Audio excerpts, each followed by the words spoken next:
Il y en a plusieurs.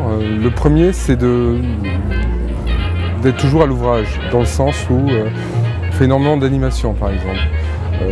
À tout livre est devenu, plus qu'une librairie, un lieu culturel. Le lieu culturel, c'est une 60aine d'animations par an. Alors évidemment, on reçoit des auteurs pour de la littérature, on reçoit aussi des auteurs pour des essais, on fait des signatures. Mais plus que ça, on organise des concerts. Des pièces de théâtre sont jouées dans la librairie, qui est grande, donc qui le permet. Donc vous voyez, en fait, on couvre tout le champ culturel, et c'est comme ça qu'on fait en sorte que nos clients ne sont pas simplement des clients simplement d'une librairie où ils viendraient acheter des livres, mais c'est un vrai point de rencontre, c'est des gens qui reviennent et pour qui on apporte quelque chose gratuitement en plus. Donc c'est une librairie qui fait 300 mètres carrés de surface de vente. On a fait en 2010 2 600 000 € de chiffre d'affaires et il y a 17 personnes qui y travaillent.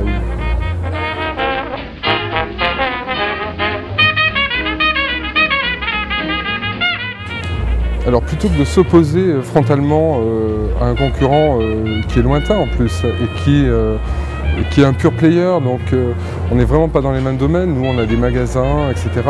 On paye des loyers et des salariés. On a mené plusieurs actions.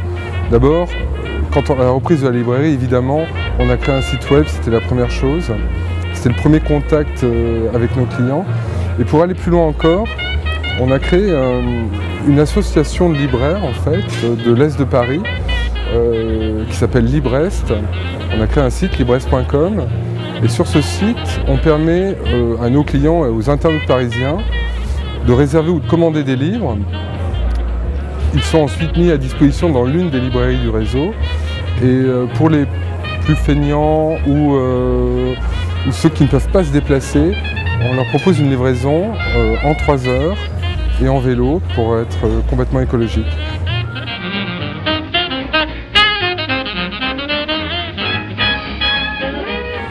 On s'est rendu compte d'une chose, c'est que quand on a repris cette librairie, nous n'étions pas commerçants effectivement.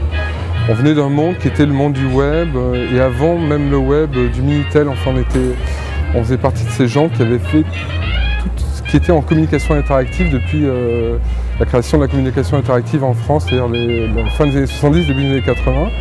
Quand on a repris la librairie, on a découvert le commerce, au sens propre du terme, le commerce de détail, et on s'est dit que c'était bien le commerce de détail, mais les éléments de communication modernes devaient être utilisés.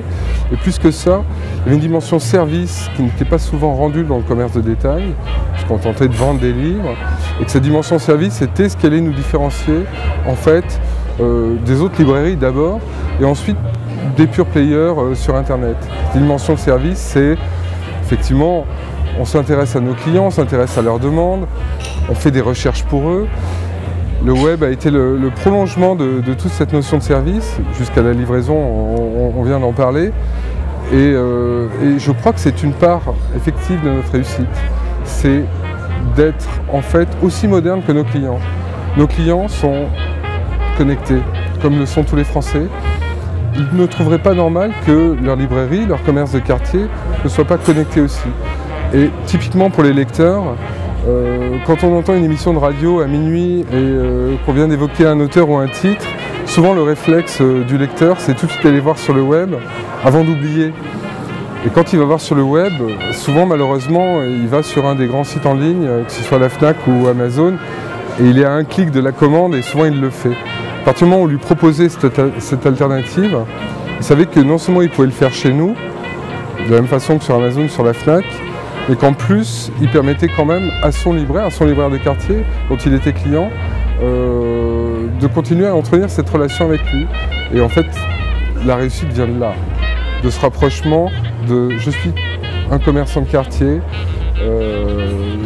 j'ai pignon sur rue, et en même temps, je t'offre tous les services que pourraient t'offrir les plus grands sites web ».